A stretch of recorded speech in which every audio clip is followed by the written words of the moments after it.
para pejabat pemerintah, dan yang terkhusus kami muliakan, kami taksimi para pimpinan pondok pesantren yang sempat hadir.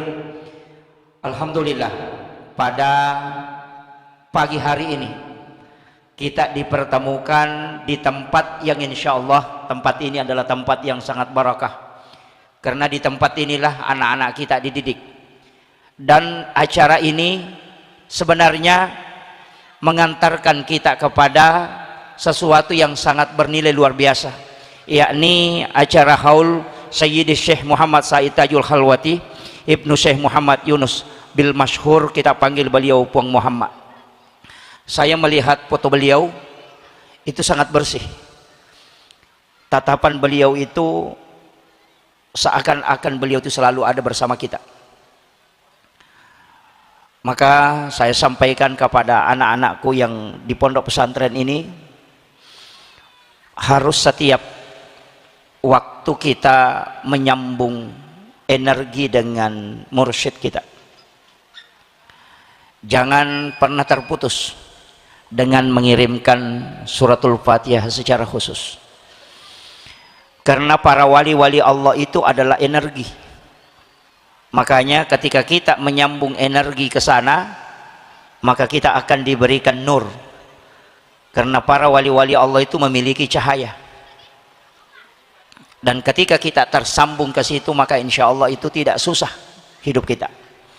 Makanya mengirimkan, menghadiahkan suratul Fatihah kepada guru-guru kita, kepada mursyid-mursyid kita yang bersambung sanadnya sampai kepada Rasulullah, itu seperti mata rantai. Makanya agama itu adalah sanad. Dan beliau ini diakui kewaliannya, karena orang yang meninggal itu sudah bisa kita akui kewaliannya ketika kita melihat dan membaca sejarahnya. Beliau ini punya khususnya, diberikan karamah oleh Allah Subhanahu wa taala. Beliau adalah salah satu waliullah dari sekian banyak wali-wali Allah, para kekasih-kekasih Allah. Kita itu diperintahkan bukan langsung ngikut ke Nabi. Jadi dia itu nisuroki langsung maka cioko nabita, sebagaimana yang banyak orang gaungkan sekarang, langsung kembali kepada Al-Quran dan hadis. Agama ini memerintahkan kita ikut ke orang yang mengikuti Nabi. Dalilnya jelas, ihdinas siratal mustaqim siratal ladzina an'amta alaihim.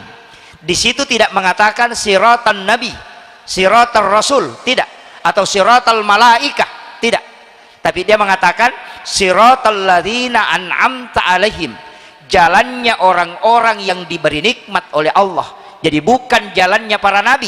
Kenapa? Karena kita tidak ketemu langsung dengan nabi. Maka yang kita ketemu adalah pewarisnya. Al ulama warasatul anbiya, ulama itu adalah pewaris para nabi. Dan beliau ini mursyid kita tercinta adalah salah satu pewaris dari Rasulullah Sallallahu Alaihi Wasallam. Dan yang dijamin nanti meninggal baru ditahu bahwa dia adalah kekasih Allah. Ketika dia hidup, yang bisa mengetahui hanya sesama wali. Tapi ketika beliau wafat, maka nanti di situ bisa kentara. Karena kenapa? Orang yang wafat tidak mungkin melakukan lagi keburukan, tidak mungkin melakukan lagi dosa. Dia tidak mungkin maki buat dosa, maka terjaga kesuciannya setelah dia wafat. Kalau kayak saya ini, Bapak Ibu sekalian, belum dijamin. Mungkin ceramah saya banyak yang mengikuti, tapi saya tidak tahu apakah saya meninggal dalam keadaan baik atau tidak. Belum dijamin. Kan begitu? Iya, kau tuh mau pitau dia peniris sama kada madece kecapak na tutungan na. Siapa tahu nanti dia melakukan kesalahan sehingga keberkahan Allah cabut. Tapi yang dijamin itu keberkahannya tidak akan pernah tercabut ketika dia mampu menjaga dirinya sampai dia wafat. Makanya para wali-wali Allah yang kita doakan itu setelah beliau wafat baru kita tahu betul bahwa ini orang dijamin. Maka amalan-amalannya, ajaran-ajarannya itu mestinya kita ikuti, karena itu dijamin. Makanya saya sering ceramah begini, Pak Bu. Orang sering menyalahkan maulid, orang sering menyalahkan Isra Mi'raj, bahkan menyalahkan tahlilan, menyalahkan barasanji, sering mengatakan itu adalah pelaku bid'ah. Saya mengatakan begini, orang yang bersama guru mursyid kita ini belajar, dan gurunya beliau Kiai Haji Muhammad Tahir, itu dikenal dengan bil masyhuri Malafeo, Imam Lapeo ini sudah meninggal puluhan tahun tapi bisa beli semen untuk membangun masjidnya. Itu karamah beliau. Di suatu ketika masjidnya sudah mulai hampir runtuh karena sudah lama, tapi ada orang yang mengantar semen satu mobil. Itu dari Bosowa. Jadi diantar ke Lapeo, tempat itu. Kemudian tidak ada orang yang mau terima karena sumbangannya itu terlalu besar dan tidak ada yang tahu siapa yang menyumbang. Dia takutnya kalau salah alamat. Tapi setelah orang yang mengantar semen ini masuk ke rumah salah satu warga dan melihat fotonya Kiai Haji Muhammad Tahir, langsung dia tunjuk bahwa yang membayar semen ini dan yang minta mengantar ke sini itu yang kali fotonya yang di sana. Diberitahulah bahwa orang itu sudah meninggal 20 tahun yang lalu. Dia mengatakan ini tulisan tangannya, ini tanda tangannya. Dia yang tanda tangani nota. Setelah dicocokkan dengan tulisan tangan beliau di kitabnya, itu persis sama. Makanya semen itu dikasih turun, tapi saya dapat informasi bahwa semen itu tidak dipakai bangun masjid karena habis diambil orang. Tapi ditukar. Ada yang ngambil 1 sak, dia ganti 10 sak. Ada yang ngambil 10 sak, dia ganti 100 sak. Sampai masjid itu jadi berkat semen itu tadi. Karena mengambil barakahnya. Yang ngaji bersama beliau di Guru Tepung Ngaji Saada, Guru Taki Haji Abdurrahman Ambodalle almarhum al-maghfurlah. Beliau juga adalah waliullah yang sangat masyhur. Itu pendiri Darud Dakwah wal Irsyad DDI Mangkoso. Jadi yang Kabalangan itu tadi, saya sedikit luruskan, Kabalangan itu di Pinrang. Jadi kalau yang di Mangkoso itu Darud Dakwah wal Irsyad, tapi dia buka cabang itu di DDI Kabalangan Pinrang. Ya, kalau Darud Dakwah wal Irsyad itu di Mangkoso baru. Jadi Kabalangan itu di Pinrang, Kabupaten Pinrang. Itu cabang yang beliau buka. Tapi beliau adalah salah satu ulama yang juga waliullah. Dan itu ngaji sama Guru Tasada. Karamahnya beliau juga luar biasa. Makanya tidak heran kalau para wali-wali Allah termasuk mursyid kita tercinta ini punya karamah, itu hadiah. Saya pernah tanyakan, Bu, Desa Wakutanang, bagaimana cara dapat karamah supaya bisa diberi karamah? Saya diberitahu 2 hal.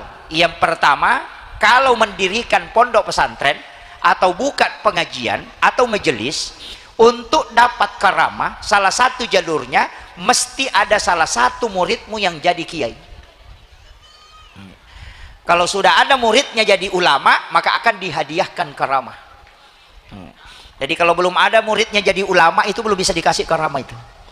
Karamah itu adalah hadiah. Jadi kalau nabi disebut mukjizat, kalau wali disebut karamah, kalau orang biasa disebut maunah, kalau orang yang dibenci oleh Allah disebut istidraj, pemberian yang dihinakan oleh Allah. Makanya Dajjal itu bukan karamah, tapi itu istidraj. Jadi hati-hati kalau ada orang diberi kelebihan tapi tidak ahli ibadah, tidak ahli zikir, melakukan maksiat terus tapi ada kelebihannya. Itu istidraj, pemberian yang diberikan oleh Allah tapi semakin jauh dari Allah, bukan dekat. Hati-hati, banyak juga rezeki yang begitu. Ketika dia kita gunakan untuk kebaikan maka disebut rezeki, tapi ketika tidak digunakan untuk kebaikan maka itu adalah istidraj. Hati-hati. Jadi jangan sampai kita lalai karena itu. Saya pakai campur bahasa Bugis bahasa Indonesia ya, bisa Bu ya? Atau saya bahasa Bugis saja? Kalau saya bahasa Bugis banyak yang tidak tahu ini. Iya. Kemudian saya sampaikan bahwa Guru ternyata saya lihat autobiografi beliau mursyid kita ini, Pak Muhammad, itu luar biasa. Karena dia menyambung sanad mursyid dan sanad ilmu yang luar biasa, menggabungkan dari Kiai Haji Muhammad Tahir Imam Lapeo sekaligus belajar. Makanya ilmu memang begitu, Pak. Ada kajian Islam, ini sepenting saya sampaikan untuk santri-santri yang ada di sini. Ada kajian Islam, ada kajian iman, ada kajian ihsan. Kalau kajian Islam itu hukum-hukum agama, disebut ilmunya fikih. Ulamanya disebut fuqaha. Mazhabnya Imam Syafi'i, Imam Malik, Imam Abu Hanifah, dan Imam Ahmad bin Hanbal. Makanya mazhab fikih ulamanya disebut fuqaha, mazhabnya terbagi ada beberapa, cuma yang masyhur itu 4. Syafi'i, Maliki, Hanafi, dan Ahmad bin Hanbal. Sebenarnya pertama itu adalah Abu Hanifah di Irak.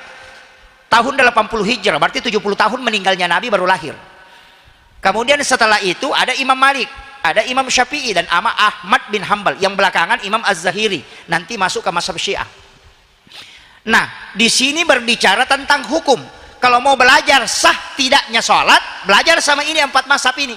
Syafi'i, Maliki, Hanafi, Ahmad bin Hambal. Tapi itu untuk tahu sholat sah atau tidak, untuk tahu wudu sah atau tidak, tata cara sholat bagaimana, tata cara wudu bagaimana, yang membatalkan wudu bagaimana. Yang membahas itu adalah ilmu fikih. Ulamanya disebut fuqaha. Pasti berbeda-beda pendapat, banyak perbedaan pendapat. Bagaimana cara takbir, kapan mengangkat tangan, meletakkan tangan di mana, itu semua dibahas oleh ulama fikih yang disebut tadi fuqaha. Fikih itu paham. Nah, makanya berbeda pendapat Imam Syafi'i, Imam Malik. Saya kasih contoh sederhana. Kalau ada ayam ditabrak mobil, atau bebek ditabrak mobil, atau kambing ditabrak mobil, kemudian ayam itu sudah berguling-guling, kemudian kita ambil pisau kemudian disembelih, apakah ayamnya halal atau tidak? Halal. Berarti bukan mazhab Syafi'i, ini mazhabnya Imam Abu Hanifah. Binatang yang terkena musibah kemudian masih bergerak, kemudian kita sembelih dan ada darah menetes di bekas sembelihan, maka itu halal dimakan menurut mazhab Imam Abu Hanifah. Mazhab Imam Syafi'i itu sudah haram, bangkai. Disembelih dan tidak disembelih tetap haram. Alasannya kenapa? Itu sederhana. Imam Syafi'i itu mengatakan sebenarnya ayam yang berguling-guling itu proses menuju ke kematiannya. Kau tidak sembelih pun tetap mati. Artinya kau mengakali, makanya mensabotase. Itu fikih Pak ini. Fikih. Jadi kalau ayam itu sudah pecah kepalanya, lompat-lompat, sebenarnya itu sudah menuju ke kematiannya. Cuma kau mengakali, makanya kau sembelih. Makanya kau sembelih dan tidak sembelih tetap bangkai, karena pergerakannya hanya menuju ke kematiannya. Kalau Imam Abu Hanifah tidak, karena yang disembelih ya masih hidup. Yang kedua, lihat darah yang menetes. Kalau selesai disembelih ada darah menetes, berarti itu sah untuk dimakan. Karena selama masih hidup masih boleh disembelih, dan yang bergerak pasti masih hidup. Nah, pilih mana kira-kira Pak Bu? Mazhab Abu Hanifah atau mazhab Syafi'i? Atau dibagi, kalau ayamnya kecil pakai Imam Syafi'i, kalau ayamnya besar kasihan pakai mazhabnya Imam Abu Hanifah. Tapi saya milih mazhab Syafi'i, bukan karena mengatakan bahwa saya dari NU, tidak, karena yang paling hati-hati dan paling aman itu Syafi'i. Kenapa? Nanti Bapak Ibu kalau datang ke pasar beli ayam potong yang masih hidup itu, kemudian tukang penjual ini sembeli ayam potong dan masukkan ke dalam drum, kemudian ayamnya bertumpuk dan meninggal karena tertindis oleh ayam yang lain. Kalau mazhabnya Abu Hanifah itu bangkai, karena dia meninggal karena tertindis, bukan karena disembelih. Tapi kalau pakai mazhabnya Syafi'i tadi, yang dihitung yang pertama, karena awalnya disembelih, maka tertindis pun tidak masalah. Nah, pilih mana kira-kira? Kembali lagi ke Syafi'i. Nah, itu kuncinya. Makanya dalam agama, ukilalana agama, nareko kita mengkaji harus dipisahkan. Mana kajian fikih, mana kajian tauhid, dan mana kajian tasawuf. Mursyid kita ini lari ke tarekat, tapi pasti hatam di fikih, karena ngaji sama guru sa'ada, pasti ngaji fikih. Ulama tarekat itu pasti awalnya di fikih dulu, baru paham tauhid, baru masuk ke hakikat. Nah yang sekarang langsung lompat ke hakikat, tidak ngaji fikih. Makanya mengenal Allah secara hakikat tapi tidak sholat, kan banyak itu, tidak sholat tapi akidahnya kuat. Makanya kenapa itu dilarang? Apa bedanya dengan iblis? Iblis itu mengenal Allah tapi dia tidak sujud. Ini saya luruskan dulu. Ini ya, saya luruskan dulu ya Bu. Kemudian ini kan fikih. Saya ambil contoh yang kedua. Apa bedanya tarekat dengan fikih? Kalau kita singgah di WC masjid, buang air kecil atau buang air besar, dalam tarekat itu tidak boleh. Makanya pengamal-pengamal tarekat itu tidak pernah singgah di WC masjid, buang air kecil, buang air besar. Itu pantangan. Karena air yang di masjid itu disedekahkan orang. Apalagi yang fatal cuci motor di masjid. Wah, itu fatal itu. Saya punya mursyid tarekat, itu ahlaki.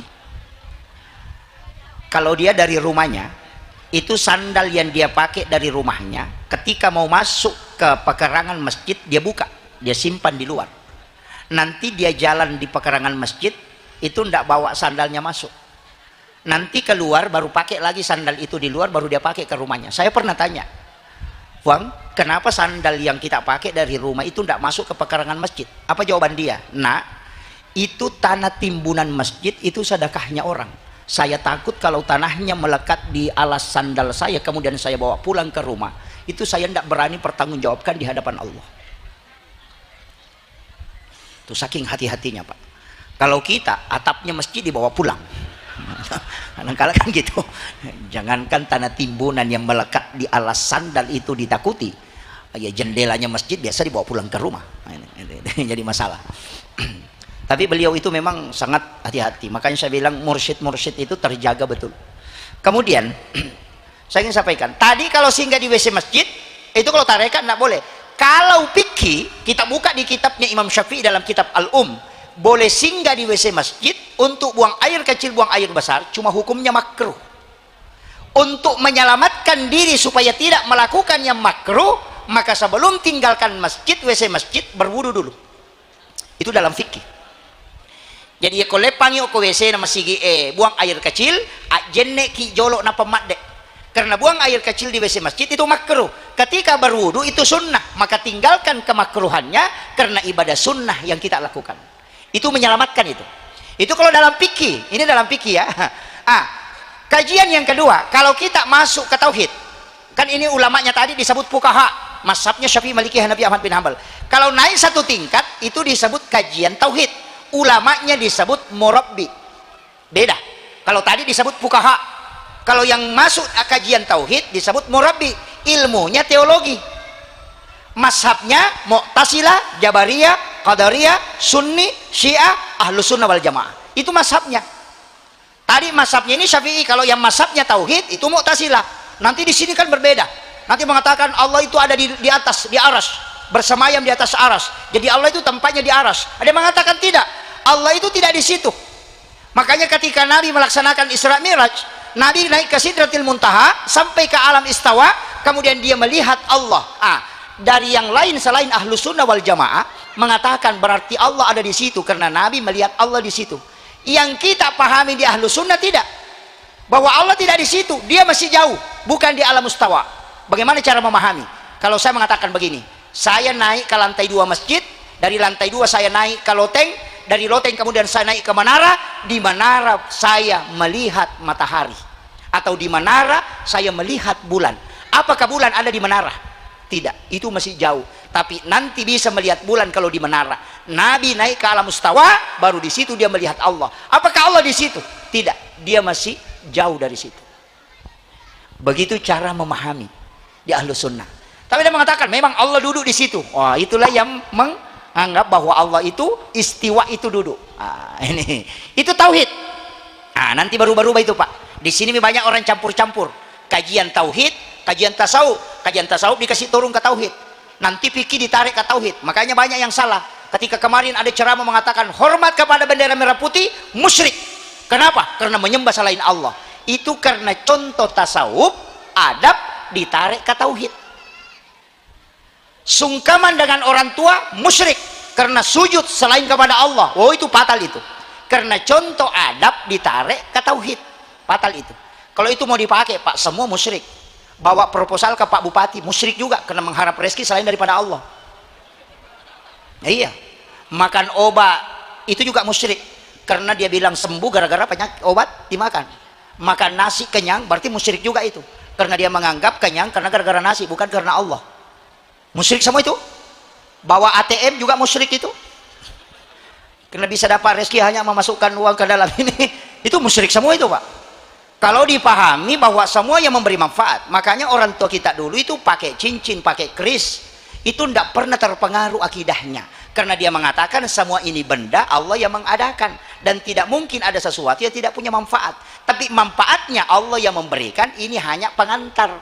Makanya tidak berubah akidahnya. Yang sekarang berubah, saya pakai cincin ini insya Allah tidak mati. Wah, itu jadi fatal. Nah, makanya ulama dulu karena tauhidnya sudah mantap, akidahnya sudah mantap, apapun yang dipakai tidak pernah terpengaruh. dia pegang keris, dia pegang cincin, pegang ini, tidak terpengaruh karena tauhidnya tidak bergeser. Yang sekarang tauhidnya tidak ada, pegang benda, percayanya ke benda. Nah, ini yang perlu saya luruskan juga ini, Pak. Karena banyak orang keliru. Ada yang mengatakan yang punya cincin, agak jernas sengogi, engkau lau basinna, musyrik. Itu tidak musyrik. Semua apa yang diciptakan oleh Allah itu ada manfaatnya. Cuma jangan katakan manfaatnya dari situ, tapi Allah yang memberikan. Sebagaimana Khalifah Umar ketika dia mengirim surat ke Sungai Nil.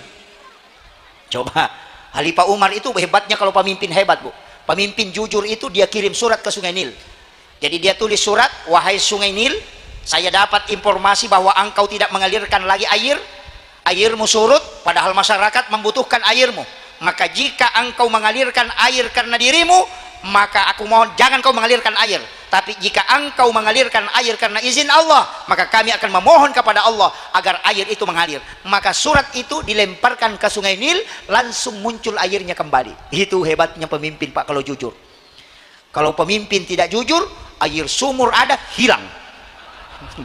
Itu kalau pemimpin tidak jujur. Iya. Makanya saya wasiatkan dalam agama begitu, Pak. Kemudian naik satu tingkat disebut kajian ihsan. Di sini mursyid kita berada.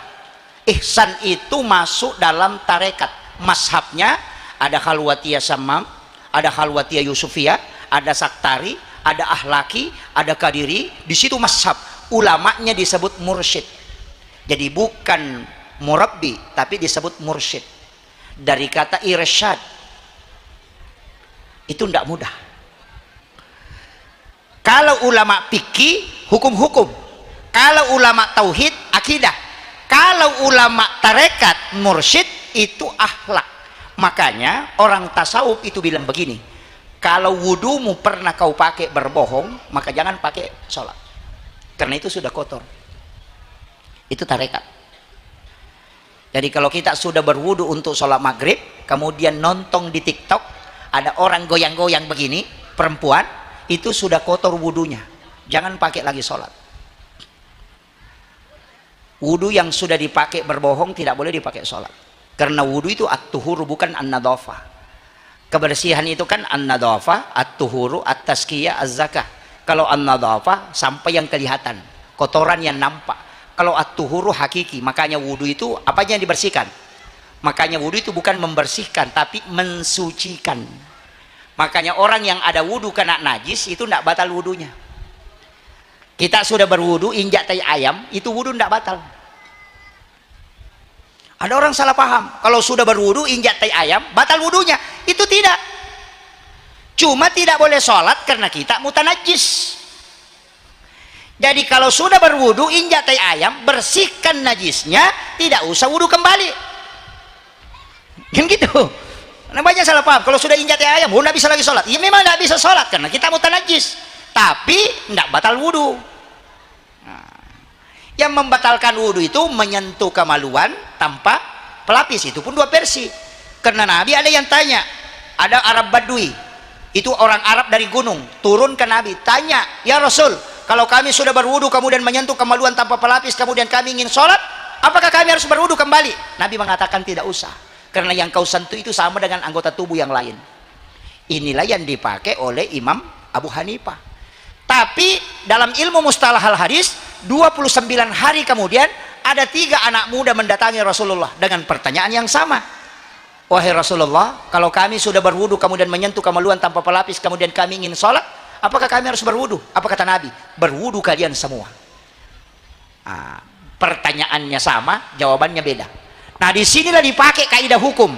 Imam Syafi'i menggunakan kaidah nasi mansukh, sekaligus dia pakai tarjih. Oh, hadis pertama tadi Nabi mengatakan tidak apa-apa. 29 hari kemudian datang anak muda bertanya, mengatakan Nabi berwudu kalian semua. Berarti yang hadis lama tidak dipakai. Itu namanya dinasik mansukh. Makanya kalau sekarang amandemen undang-undang, undang-undang lama tidak dipakai, yang dipakai undang-undang baru. Itu tidak dipakai, itu di amandemen. Kemudian yang kedua, orang tua yang bertanya sendirinya, tidak ada saksinya. Ini 3 anak muda, berarti orang tua ini tidak ada saksinya, tidak kuat hadisnya. Makanya dipakailah hadis bahwa menyentuh kemaluan tanpa pelapis batal wudu. Tapi Imam Malik melihat dari sisi yang berbeda. Apa kata Imam Malik? Tunggu dulu. Hadis pertama tidak Nabi mengatakan batal, berarti masih dipakai. Coba lihat siapa yang bertanya. Yang bertanya pertama orang tua, yang kedua anak muda. Berarti bukan menyentuhnya yang membatalkan, tapi syahwat. Karena kalau orang tua yang sentuh kemaluan, itu mungkin gatal jitu na pegang. Atau na garuk-garuk jitu tidak apa-apa, tidak ada syahwatnya. Tapi kalau anak muda yang pegang, karena pasti ada syahwat, maka itu batal.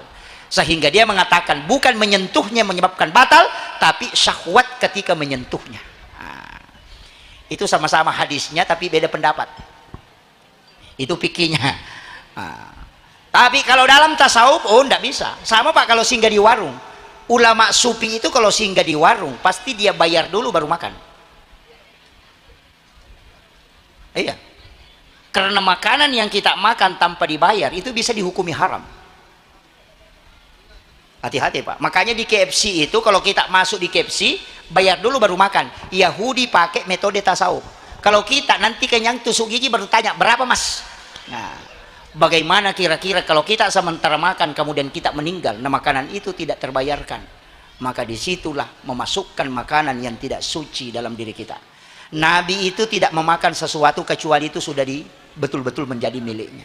Tidak ada bedanya kita pergi ke tetangga, tak ambil mangganya, kita makan dulu, nanti sudah dimakan baru diminta. Sama kalau singgah di warung, makan dulu baru bayar, itu tidak ada bedanya. Mulai pusing bapak-bapak ini. Hanya kalau ngaji tasawuf itu tidak mudah. Makanya jangan coba-coba menyalahkan ulama-ulama, terutama mursyid kita ini. Kalau ada yang diucapkan itu jauh pandangannya dia. Makanya sama dengan Gus Dur. Semua ucapannya nanti terbukti, padahal orang mengatakan dia gurau, tapi nanti terbukti setelah beliau wafat. Kenapa? Karena dunia dipendekkan oleh Allah. Iya. Tadi saya melihat ada beberapa karamah beliau, bisa mengetahui bahwa orang ini tinggal sekian hari, itu karena koneksi ruhiyah. Beliau ini tidak wafat bagi kita, dia masih hidup. Makanya orang meninggal itu kan sebenarnya Nabi kan sudah sampaikan. Ini cuma kita tidak pakai aja itu. Nabi kan mengatakan an-naum ahul maut. Tidur itu saudara dengan mati. Itu aja dipakai Pak. Pelajari aja tidur. Semua pendapat-pendapat itu yang liberal terbantahkan dengan hadis ini. Yang mengatakan tidak ada azab kubur itu terbantahkan dengan an-naumu ahul maut. Saya pernah ngaji khusus hadis ini, itu 2 hari 2 malam. An-naumu ahul maut. Saya nggak bongkar sedikit ya. An-naumu ahul maut ini, tidur itu saudara dengan mati. Cuma Nabi tidak mengatakan tidur itu sama dengan mati. Dia cuma mengatakan saudara. Kalau saudara itu artinya sama. Saya kasih tahu, kalau orang tidur kemudian bermimpi, itu bisa melihat. Kan bisa melihat. Ya kau angkat tahu matinro nakatulu-tulu, dia bermimpi melihat dirinya ke sawah, bermimpi melihat dirinya ke Jakarta, bermimpi melihat dirinya ke Makassar misalnya, atau ke kebun. Itu melihat, padahal matanya tertutup. Orang tidur itu kan matanya tertutup. Nah pertanyaannya, mata apa yang dipakai melihat orang yang tidur itu ketika dia bermimpi sehingga dia bisa melihat? Coba. Kan gitu. Kita bermimpi itu melihat si anu datang, padahal matanya tertutup ketika dia tidur.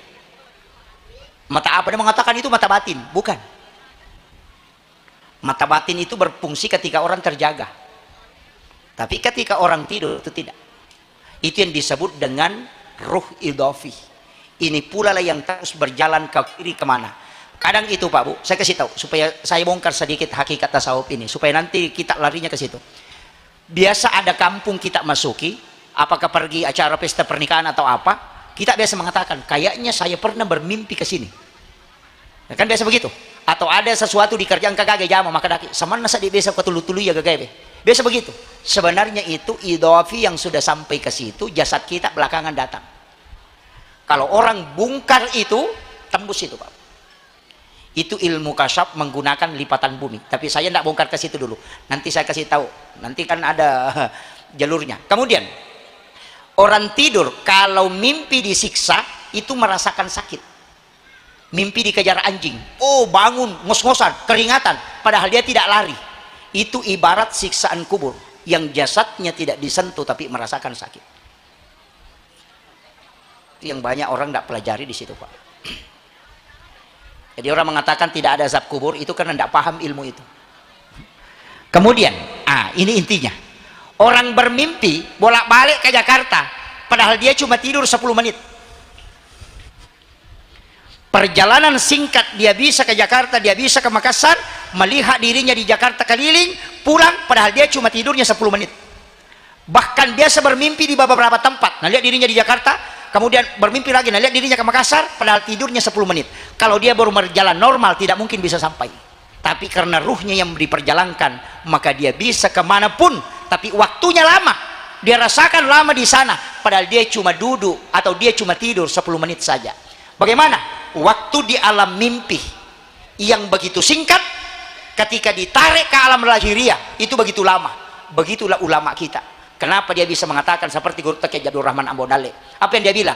Saya ngaji kitab Al-Um 30 tahun sama Imam Syafi'i, padahal dia tidak ketemu. Itu kalau orang pakai rasionya, itu dia bilang orang gila, karena dia tidak pelajari alam hakikat. Oke, saya tarik ke modern supaya kita tidak bingung, apalagi anak santri kita supaya tidak bingung. Kalau kita mau ke Makkah sekarang, mau ke Tanah Suci sekarang, atau mau ke Madinah sekarang, bisa. Saya kasih kunci. Kita bisa membagi 2 diri dalam satu waktu. Bagaimana ilmunya? Ambil HP Android, kemudian lakukan video call. Video call, nanti suara kita ada di Mekah. Kalau ada orang di Mekah, suara kita ada di Mekah, gambar ada di Mekah, padahal kita ada di sini. Tidak ada kabel di handphone, tidak ada kabel. Kenapa bisa kita ada di dalam situ? Padahal di sini hanya perangkatnya besi dan timah. Kenapa bisa masuk ke sini? Ini alam apa? HP ini kan masih alam dunia. Tapi kenapa kita bisa masuk ke situ? Kelihatan ada di Mekah, bisa bicara, didengarkan suaranya.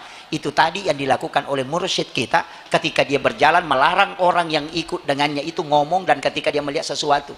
Itu karena yang diperjalankan bukan alam lahiriah, tapi alam metafisika. Maka disitulah yang dipakai mursyid tarekat. Dia bisa melihat sesuatu, dia bisa melintasi dengan waktu yang singkat, tapi dia bisa sampai dengan waktu yang sangat singkat. Kalau normal tidak bisa. Kalau orang naik pesawat ke Mekah mungkin butuh 9 jam, tapi kalau video call sepersekian detik dia bisa berada di situ. Itulah yang dipakai para sufi, karena nurnya dia miliki, kalbunya adalah transitornya, tapi ruh yang koneksi itu bisa berada di situ. Makanya jangan heran kalau ulama bisa tawaf di Mekah, di Ka'bah, padahal dia ada di sini. Ini saya belum bongkar, Pak Bu. Ini masih ada alamnya masuk ke dalam. Tapi kalau itu yang dibahas, bahaya juga. Saya tidak sampai ke situ, tapi saya akan kasih tahu bahwa itulah alam yang dipakai para ulama-ulama sufi. Iya. Kenapa bisa koneksi? Makanya Allah itu kan tidak jauh. Wa huwa ma'akum aina ma kuntum. Allah itu kan dekat. Tapi kapan dia jauh? Ketika kita tidak koneksi. HP juga begitu. Kadangkala HP-nya berdekatan, tapi karena jaringan tidak konek, itu tidak bisa nyambung. Walaupun HP-nya berdekatan. Tapi kalau HP berjauhan, koneksi jaringannya kuat, itu bisa. Ulama dulu seperti itu. Tapi hati harus dijaga, tidak boleh berbohong. Sekali bohong tertutup. Maka dia itu lebih baik mati daripada bohong. Dan semua yang pengaruh ke duniawian pasti dia buang. Tapi tidak meninggalkan dunia, tidak. Pengaruh keduniawian dia tidak masukkan ke dalam kalbunya, sehingga ketika dia sholat tidak terganggu dengan kehidupan dunia. Kalau kita masuk semua kehidupan dunia, Allah yang keluar kencang-kencang Allahu Akbar, tidak bisa konek. Kenapa? Karena yang mengisi semua dunia. Nah, iya, ulama dulu dunianya, makanya ada istilahnya itu jamaah tablik. Dunia hanya sementara, akhirat selamanya. Kemudian ini kan bawa istilah-istilah. Itu istilah tasawuf yang ditarik, cuma banyak yang memahami sederhana. Makanya ini masyarakat banyak, pondok pesantren kita luar biasa, santri-santri kita. Saya tadi kasih tahu Pak Kiai, sebaiknya seluruh santri itu mondok, jangan bolak-balik. Mestinya santri itu mondok, tapi pesantren itu bukan tempat untuk menjamin anak kita menjadi baik, tidak. Jadi pesantren itu bukan tempat sulap, tapi pesantren itu tempat mengajarkan tata cara hidupnya Nabi, mengajarkan akhlaknya Nabi. Kalau dia tidak bisa mengambil itu jangan salahkan. Jadi fungsinya guru itu hanya mengajarkan, bukan membuat anak itu pintar. Karena yang membuat pintar itu adalah urusan Allah. Makanya guru-guru di pesantren jangan pernah berharap santrinya mau pintar, jangan. Jadi aku pak guru ki aja tamelo ko macce anak tak. Jangan mau kalau anak-anak kita jadi beriman, tidak, karena yang mengurus itu urusannya Allah. Urusan kita cuma satu, ajarkan apa yang kau telah ketahui, baru serahkan kepada Allah hidayahnya. Itu kuncinya. Kenapa banyak guru stres? Karena dia mau bikin pintar muridnya. Nah kalau tidak pintar nih muridnya, marah-marah nih. Nah kalau marah-marah pasti tidak ikhlas. Itu aja kuncinya kan. Jadi kuncinya guru, ajarkan apa yang kau miliki dan ikhlas doakan ke anak yang telah kau ajarkan agar diberi hidayah. Jangan pernah berharap anak kita mau pintar, jangan pernah berharap anak kita mau cerdas, anak kita mau beriman. Tidak, serahkan kepada Allah semua hidayahnya, nanti dia yang ngurus. Karena yang dilihat Allah bukan hasil tapi prosesnya. Ibu-ibu juga jadi masalah, bapak-bapak nanti kalau ada anaknya nakal baru dikasih masuk di pesantren, bikin ancaman lagi, nakal kok aku bawa itu ke pondok. Ini jadi masalah juga. Iya, betako roti ikut dulu pesantren ini. Baru anaknya dikasih masuk di pondok langsung mau jadi ulama. Wah, apa atal itu? Besi taisengan apa tama memang jadi ulama, enggak bisa. Iya, kalau besi karat dikasih masuk palingan dipoles. Kalau mobil rusak ronsokan dikasih masuk di bengkel harus dipukul, baru diamplas, baru didiko, itu baru bagus. Kalau mobil ronsokan dikasih masuk dan tidak mau dipukul, jangan harap jadi bagus, karena sudah penyok baru dikasih masuk. Apa artinya bu? Kalau anak nakal dan tidak dipukul tidak bisa lurus kan gitu. Tapi saya di pondok itu pak bikin aturan ke anak-anak, pokoknya jangan sentuh ketika anak itu melanggar, jangan pukul. Kasih apa? Kasih sholat sunat taubat 50 rakaat. Gurunya saja tidak pernah sholat sunat taubat 50 rakaat. Itu kalau disuruh sholat 50 rakaat, orang tuanya mau protes, tidak bisa protes. Sholat sunat taubat 50 rakaat, sholat tarawih saja 20 rakaat, orang stres, apalagi 50 rakaat. Baru diancam santrinya, kalau melanggar lagi nanti sholat taubatnya cukup 70 rakaat. Takut itu. Jadi dia dapat pahala taubatnya juga insya Allah. Itu. Jadi tidak disentuh. Anak-anak kita kan bahaya, kena ham semua. Dulu padahal perintah agama itu meminta untuk dipukul kalau sudah 10 tahun tidak sholat dipukul. Tapi kita kan tidak sentuh anak-anak karena kena ham. Ya makanya gitu, kasih hukuman sholat sunat taubat 50 rakaat. Baru istighfar 1000 kali. Oh sudah insya Allah. Iya, orang tuanya dapat. Tapi bu, saya kasih tirakat. Setiap malam kirimi Fatihah anak-anak kita yang di pondok. Sebut ila ruh wa nafs wa jasad. Kemudian sebut namanya. Kirimkan 11 kali. Nanti khusus malam Jumat baca 41 kali. Khususkan ke anak. Insya Allah barakahnya. Yang kedua, saya kasih amalannya bu ya.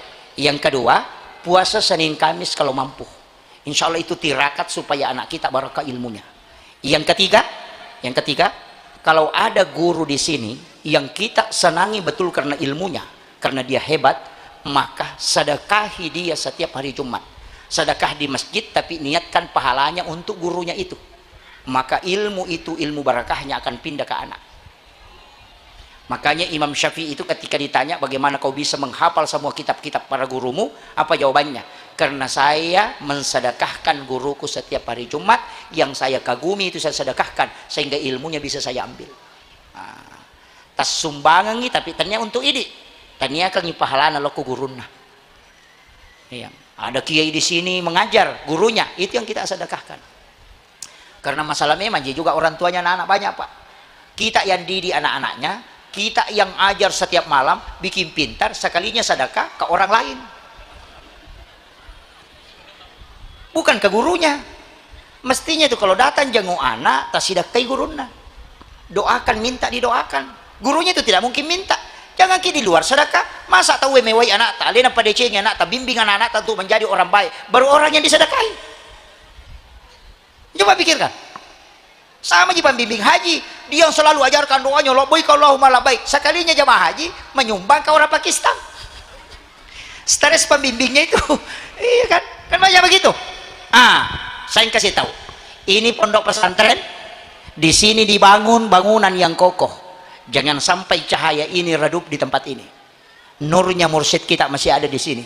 Tapi saya kasih tahu, berapa harta yang kita wakafkan di pondok Pak Bu. Yang punya kebun nanas berapa pohon? Kalau 1000 pohon, sumbangkan 10 pohon khusus untuk pesantren. Bikin MOU dengan Allah. Ya Rob, ini kebunku, sekian ribu pohon nanas. Saya sisakan 100 pohon, saya wakafkan ke pondok. Tapi ya Allah, aku minta selamatkan tanaman ini. Insya Allah tidak setengah mati kita mengurus. Kenapa? Karena ada wakaf. Yang punya kebun sawit, ambil satu baris, masukkan ke pondok. Ini yang banyak orang tidak gunakan, Pak. Masa kita punya tempat di sini mendidik anak-anak? Kita bilang gurunya besar pahalanya. Oh tidak. Pimpinan pesantren besar pahalanya. Tidak. Anak-anak yang belajar besar pahalanya. Tidak. Siapa yang paling besar pahalanya? Yang mewakafkan hartanya di pondok, membangun asrama, membangun kelas. Kenapa? Pahala gurunya yang mengajar, pahala santri yang belajar, pahala pembina yang mendidik, dikumpul semua, baru dikasih kepada orang yang mewakafkan hartanya untuk membangun asrama. Kenapa? Tidak mungkin ada anak belajar, tidak mungkin ada guru mengajar, tidak mungkin ada pengurus seandainya tidak ada tempat. Maka yang mewakafkan tempat belajar itu dikumpul semua pahala yang mengajar sekaligus yang belajar, baru diserahkan ke dia. Itulah kenapa orang yang bangun masjid itu dibangunkan istana di dalam surga, biar tidak sholat. Orang yang sedekah ke masjid itu kalau tidak sholat, Pak, itu tetap ada rumahnya di surga, dijanji. Tidak mungkin Allah meninggalkan janjinya. Nabi sudah bilang, man bana masjidan fi dunya lillahi ta'ala banallahu lahu baitan fil jannah. Siapa yang bangun rumah Allah di muka bumi, maka dibangunkan istana di dalam surga. Pasti ada hotelnya di surga. Kalau sudah menyumbang ke masjid, biar tidak sholat, cuma tidak masuk.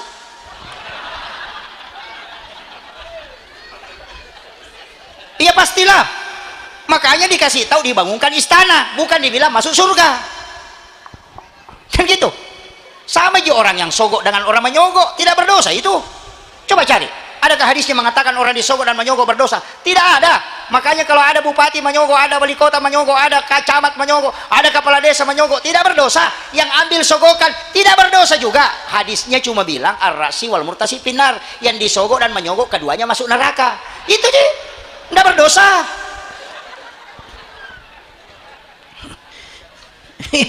Kalau berdosa kan bisa bertaubat. Makanya disebut masuk neraka karena sudah ada kaplingnya. Ini penting ya. Makanya bu, yang punya kebun sisakan. Kalau 1000 pohon, ambil 10 pohon khusus diniatkan untuk pesantren wakaf. Wakafkan. Punya 100 pohon sawit, ambil 10 pohon atau 5 pohon, wakafkan. Semua hasilnya dikasih masuk di pondok. Pondok pesantren ini harus siapkan kaleng koin. Bikin kaleng koin, kasih ke orang yang mau mewakaf. Nanti dia isi di situ. Setiap satu bulan kita jemput itu. Nanti itu menjadi wakaf dan itu yang menjadi milik kita. Pesantren ini harus buka lelang wakaf di sini, Pak. Jangan mengharap bantuan pemerintah. Bikin lelang wakaf. Saya bangun pondok pesantren itu tidak sama sekali tidak terima bantuan pemerintah. Kenapa? Bukan karena saya menolak, tidak. Tapi saya memang tidak berharap ke situ. Karena masih banyak pesantren yang butuh bantuan. Bagaimana caranya? Bikin kamar wakaf. Misalnya satu kamar 33 juta. Ada orang dermawan mau menyumbang, tulis namanya di situ. Kamar ini diwakafkan oleh haji ini. Tulis semua. Jadi yang di pondok saya itu semua kamar ada namanya. Almarhum ini, almarhum ini. Setiap anak yang tidur menghafal di dalam situ setiap malam dia dapatkan pahalanya. Ketika dia meninggal itulah harta yang dimiliki selamanya. Tidak mungkin diambil oleh orang lain. Rumah yang kita tempati ketika anak mengambil itu sudah terputus. Dijual anak-anak kita sudah terputus. Tapi yang di pondok pesantren ini wakaf kita itu berjalan selamanya. Masa kita tidak bisa memasukkan uang? Dicicil saja bu, 5 juta setiap tahun. Kasih pembina pondok, dirikan asrama, bikin di situ memang asrama wakaf. Jadi setiap satu kamar berapa juta. Kita tinggal sedekahkan setiap. Kalau tidak ada uang ustaz, itu kebun tak itu yang saya bilang tadi, ambil 10 pohon, semua penjualannya masukkan ke pondok sebagai wakaf. Itu luar biasa Pak Bu. Kenapa? Yang di rumah itu nambil orang. Nabi bilang ada di suamiku, Nabi biar suami tak nambil orang kalau mati ki. Di mana tidak nambil? Makanya emas jangan dikumpul-kumpul banyak, nanti istri kedua yang ngambil itu. Banyak ibu-ibu di kampung saya begitu Pak, emasnya sampai siku, kalau sedekah 2.000 rupiah. Tapi tidak ada di sini, tidak ada di sini. Ibu-ibu di sini dermawan semua insya Allah. Sabar semua kalau tidur. Ya Bu, ya, iya. Jangan meninggal kecuali tidak ada wakaf. Rugi betul kita. Apa yang kita miliki Pak? Tidak ada. Hanya wakaf yang dimiliki selamanya. Kenapa ada pesantren begini dibangun mursyid kita tercinta, almarhum Lama Ghafurlah?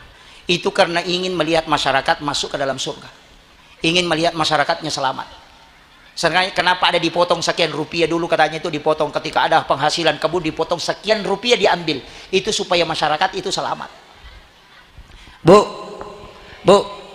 mau masuk surga? tidak melalui jalur sirat, tidak ditimbang amalnya, mau? Ada caranya, itu sedekah. Tapi ini kurang Pak, ini jarang orang ceramahkan. Tingkatan sedekah itu ada 5. Yang pertama ada sedekah rahasia.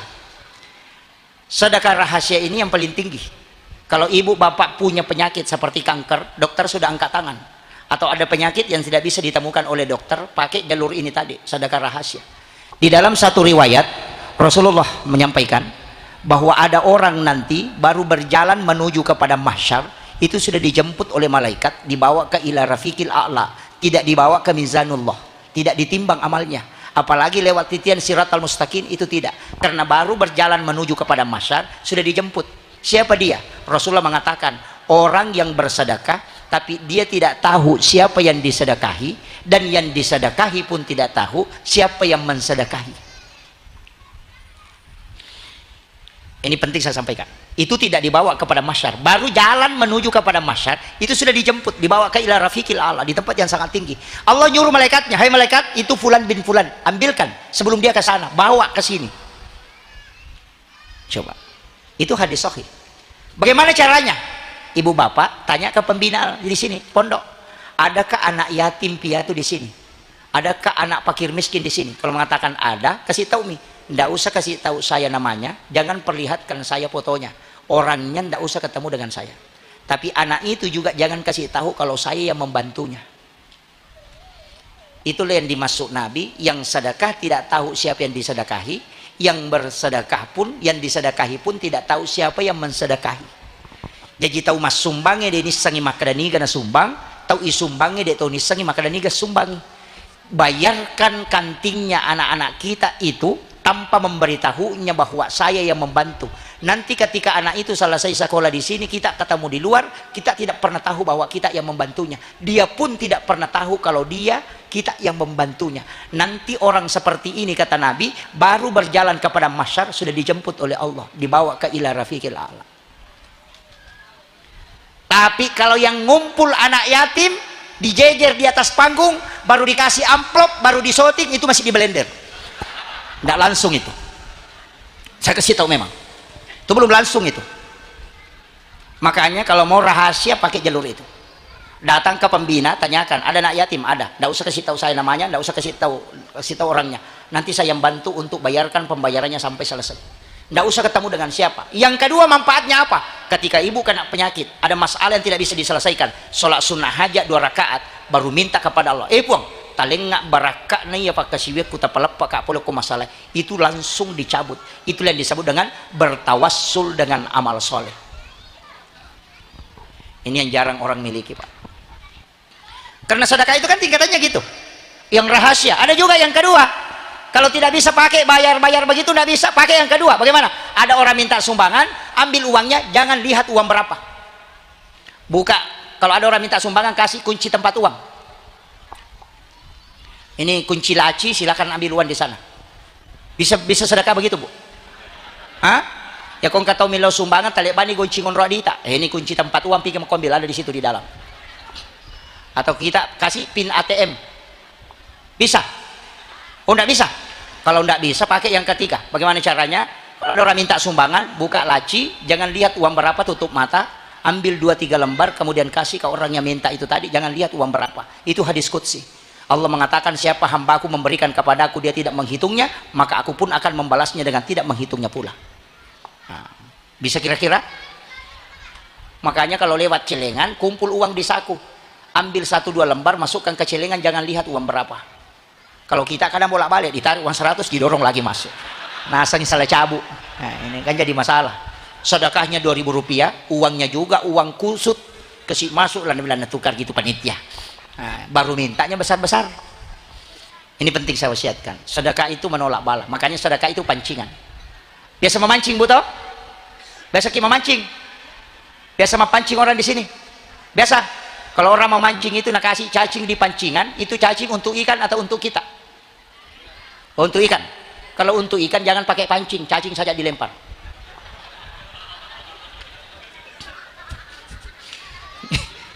Coba pikir, itu cacing untuk kita atau untuk ikan? Bukan untuk ikan. Kalau untuk ikan tidak usah pakai pancing, Cacing saja dilempar karena kita mau kasih makan ikan. Tapi kenapa pakai pancing? Itu namanya memancing, karena tidak bisa diambil kalau tidak pakai itu. Makanya sedekah tidak pernah untuk pondok, itu selalu untuk kita. Itulah yang dilakukan mursyid kita. Kadang meninggalkan sesuatu, ambil mini, ambil mini. Itu memang untuk masyarakat. Kenapa? Karena dia hanya memancing dalam kehidupannya. Begitu. Itu yang dipakai. Kan memancing begitu toh. Cacing itu bukan untuk ikan, untuk kita. Cuma dipancing baru bisa diambil. Kalau tidak mengerti saya rubah lagi. Pernah lihat mobil tangki? Mobil SPBU itu yang Pertamina punya, berapa liter solar na bawa? 5.000 liter. Tapi kenapa sehingga di Pertamina isi solar? Nah, ada solar na bawa 5.000 liter. Kenapa? Kok bisa kehabisan solar? Nah, ada solar na bawa. Itu karena tidak ada selang dari tangki besar turun ke mesin. Artinya apa? Biar banyak rezekimu di Lauhul Mahfuz, kalau kau tidak buatkan jalur tidak akan turun. Makanya menyumbang 2.000 rupiah itu pipet. Rezekinya nyangkut-nyangkut, ditiup tidak bisa lancar karena pipet. Kalau mau besar kasih 100.000, itu sudah selang. Lebih besar 1 juta. Makanya rezeki begitu, dibuatkan jalur. Iya, kalau 2.000 jalurnya ya putus-putus. Apalagi kalau bikin pantangannya rezeki, oh banyak. Apa pantangannya rezeki, Bu? Kancing baju dari atas ke bawah, itu pantangan rezeki itu. Mestinya kalau kancing baju itu dari bawah ke atas. Itu ilmu hikmah. Jangan menjadikan pakaian sebagai lap, sementara dipakai baru dijadikan lap. Biasa kacamata ditarik baru dikasih begini. HP juga kadang begitu, digosokkan begini. Itu menunda rezeki 40 hari. Itu ada di kitabnya Imam Sarnuji. Yang ketiga, menggunakan pakaian robek, baju, celana. Nah sekarang anak-anak muda celananya robek semua padahal baru. Bagaimana tidak bisa laku? Karena itu anak gadis tidak laku-laku karena pakaian robek. Apalagi perempuan pakai daster, ambil cangkir ada dabunya, nah tarik lagi dasternya, nah pakai lap. Oh, itu menunda rezeki 40 hari itu. Bersandar di daun pintu, itu juga fatal itu, Pak. Membiarkan jendela terbuka sampai waktu maghrib. Menyapu di malam hari di dalam rumah, itu membuat malaikat rahmat itu keluar. Itu fatal itu. Pakaian yang sudah dipakai dijadikan sebagai lap, alasan mau dicuci. Biasanya kan begitu. Ada bajunya dia kasih masuk di tempat cucian, tapi karena ada lantainya basah dia bilang itu bisa aja dulu kau pakai sebagai lap. Nah pakai sebagai lap, besoknya nak cuci, baru itu nak pakai cari rezeki. Oh jangan coba-coba, tidak akan berhasil itu. Itu kuncinya. Semua itu Pak Bu, kan banyak itu, banyak sekali pantangan-pantangan itu Pak. Itu di kitabnya Imam Sarnuji itu. Ibu-ibu banyak pantangannya begitu. Nah kerjakan itu. Apalagi menyimpan pakaian di dalam rumah sampai 3 malam digantung. Oh itu fatal itu. Dicabut keberkahan dalam rumah itu. Tempat jin, apalagi rumah batu yang di dalam kamar ada WC, bolak-baliklah jinnya masuk ke dalam kamar. Oh fatal semua itu. Di situ banyak penyakit. Makanya orang dulu itu WC-nya dibawa karena rumah kayu. Sekarang rumah batu, di dalam kamar ada WC. Nah itu WC tempatnya jin laki-laki sama perempuan. Makanya kalau kita mau masuk apa dibaca? Allahumma inni a'udzubika minal khubasi wal habais. Yang fatalnya pintu WC-nya dibiarkan terbuka di dalam kamar, bolak-baliklah jin ke dalam kamar, maka dia kena penyakit yang fatal. Yang paling parah tidak makan bersama keluarga, anaknya makan di depan TV, bapaknya di kursi, istrinya di kamar, dicabut berkah. Nah Nabi mengatakan siapa yang makan berjamaah Allah akan menurunkan berkah dan mengangkat penyakit. Makanya orang tua dulu itu kalau makan panggil semua anaknya sama cucunya sehingga dijauhkan dari penyakit. Sekarang tidak. Satu makan sambil nonton karton, bapaknya makan sambil main YouTube, istrinya main Facebook. Muncullah banyak penyakit yang dokter tidak bisa sembuhkan. Kan begitu Bu ya? Makanya kalau ada masalah Bu jangan kasih masuk di Facebook.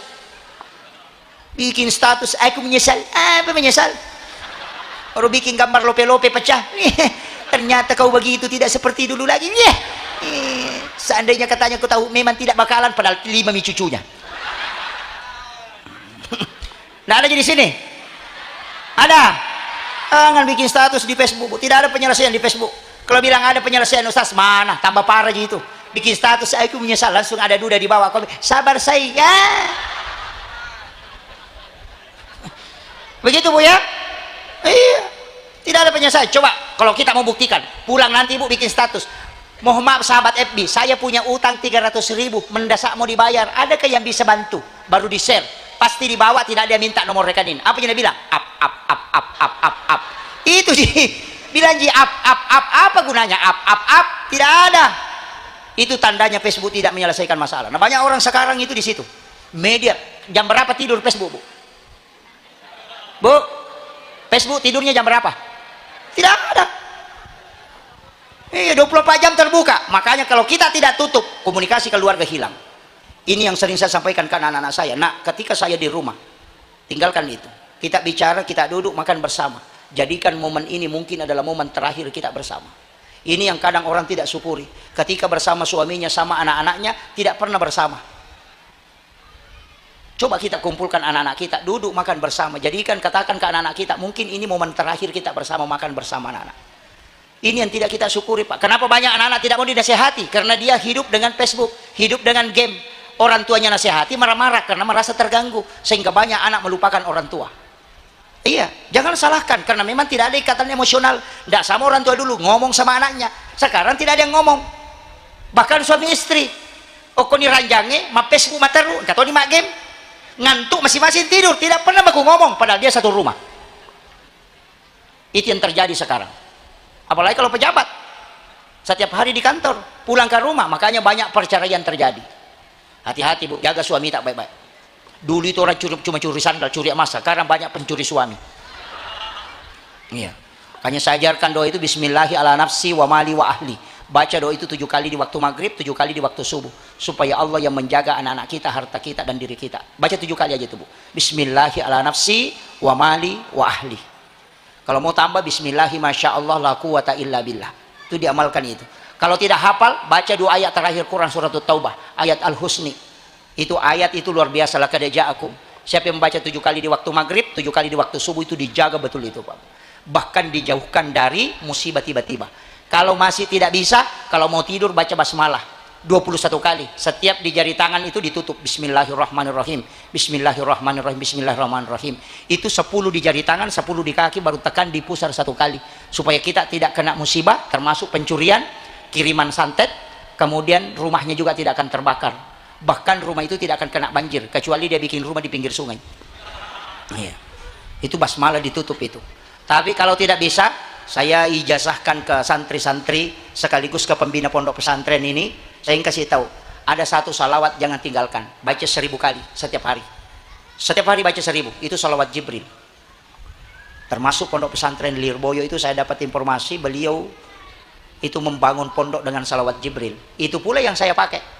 Bangun pondok pesantren tidak ada modal, hanya pakai salawat Jibril. Tanah pun hanya ukuran 19 meter kali 8. Itu di tengah desa. Saya bangun mulai di situ. Saya bilang di sini saja bangun pondok biar ukuran ini, tapi bertambah kiri kanan.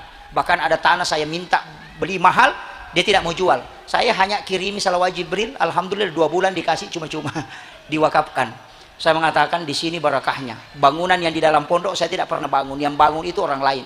Itu pun saya bacakan dengan salawat Jibril. Di situ saya mengakui bahwa ada pondok pesantren 3 di Jawa itu yang punya lahan lebih 20 hektar, itu hanya salawat Jibril, tidak punya modal apa-apa.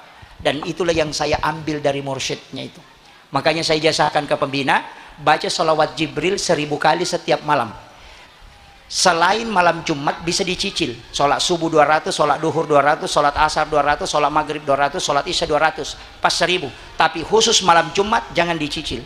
Selesai sholat isya, sholat sunnah hajat 2 rakaat, baru baca 1000 kali, baru dipakai berdoa. Jadi malam Sabtu, malam Ahad, malam Senin, malam Selasa, malam Rabu, malam Kamis tidak dipakai berdoa, hanya dibaca 1000, jangan berdoa. Nanti malam Jumat baru dipakai berdoa. Jadi dikumpul 1 pekan baru dipakai berdoa, khusus di malam Jumat. Tapi baca 1000 kali. Ada tanah mau dijual tidak mau laku, bacakan itu.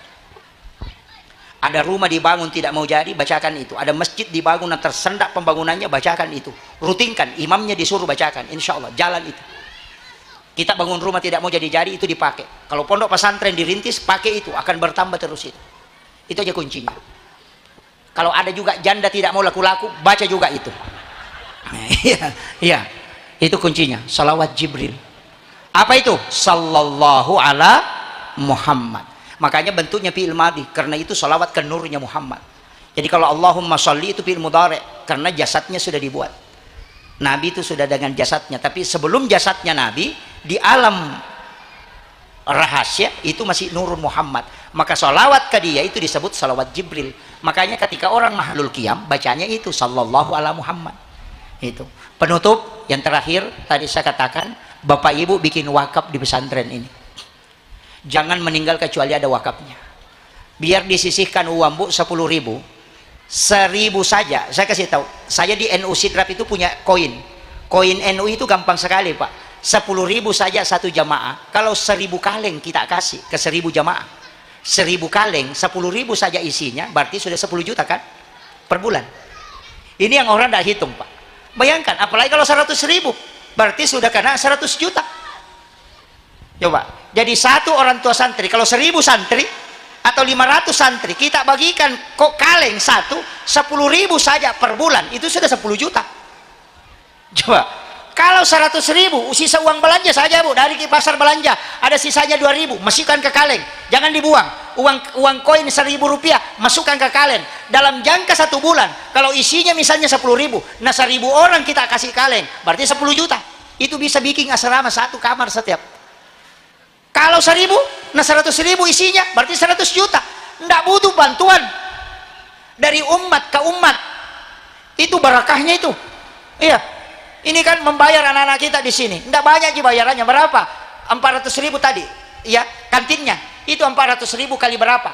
Bagi 90 kali makan. Kan 30 hari. Nah 3 kali makan sehari. Berarti kan 90 kali makan. Coba kalau beli nasi kuning di luar. Coba 400.000 bagi 90 berapa? Berapa? Hah? Berapa bu? Makanya jangan ingin makanannya anaknya bagus kalau di pondok. Kalau pembayarannya cuma 400.000, dikali 90, kan begitu. Tapi insya Allah di pondok itu semua nikmat, semua lezat. Kenapa? Karena barakahnya. Iya. Kalau ibu makan di dalam pondok, anaknya juga jangan dikasih pulang ke rumah. Kalau sakit simpan saja di pondok. Mestinya pembina bikin kamar khusus, kamar untuk anak-anak kita, supaya ketika sakit jangan keluar. Karena kapan anak demam di pondok dikasih keluar, pasti 1 minggu itu sakit. Nanti kembali. Kenapa? Di pondok itu masih dijaga oleh malaikat, sehingga barakahnya itu masih kuat. Tapi ketika keluar dari pondok, lihat, dan anak-anak pondok tidak mungkin pintar kelihatan, tapi ketika keluar itu bisa berkompetisi. Kalau ada anak di pondok ini paling nakal, paling bodoh, coba bawa ke sekolah negeri, pasti ranking nanti itu kalau keluar. Kenapa? Karena di pondok ini 24 jam dilatih. Makanya saya tidak sepakat kalau ada santri kalong bolak-balik ke rumahnya, masuk ke pondok bikin masalah. Kenapa? Karena anak pondok itu seperti pakaian suci. Ketika ada yang lewat, pasti yang kotornya diambil, bukan yang bagusnya. Makanya begitu pengaruhnya. Makanya simpan anak-anak kita di pesantren, jangan kasih pulang ke rumah, biarkan dia dididik di pesantren. Makanya orang maulid, ini penutupnya, orang maulid itu gantung telur, itu dikasih tahu ke orang tua. Telur itu kalau telur bebek dibawa ke ayam, ayam yang ngerami tidak berubah jadi ayam, tapi dia akan ikuti ayam walaupun dia bebek. Apa artinya? Kalau ada anak tak kasih masuk di tempatnya kiai, biarkan kiai yang merami supaya sifatnya mengikuti kiai, bukan mengikuti orang luar. Makanya dipondokkan, bukan dikasih bolak-balik. Udah paham bu? Iya, simpan. Guru-guru jangan khawatir, bilang tidak banyak santri, tidak usah khawatir santrinya, jangan hitung santri, biar 3 yang penting dia mau jadi ulama. Nah, cuma tirakatnya susah pak, pimpinan pondok itu harus terakhir tidur, karena kirimkan Fatihah semua dulu santrinya baru tidur. Itu iya, itu tugasnya kiai. Makanya biasa ada kiai itu jarang pergi sholat berjamaah sama santrinya, karena dia tirakati dulu semua. Itu semua itu mengatakan waduh susah juga, memang begitulah. Makanya kalau tidak mau susah santrinya cukup sedikit. Ya, makanya saya terima santri itu cuma 23 supaya tirimi Fatihah mudah.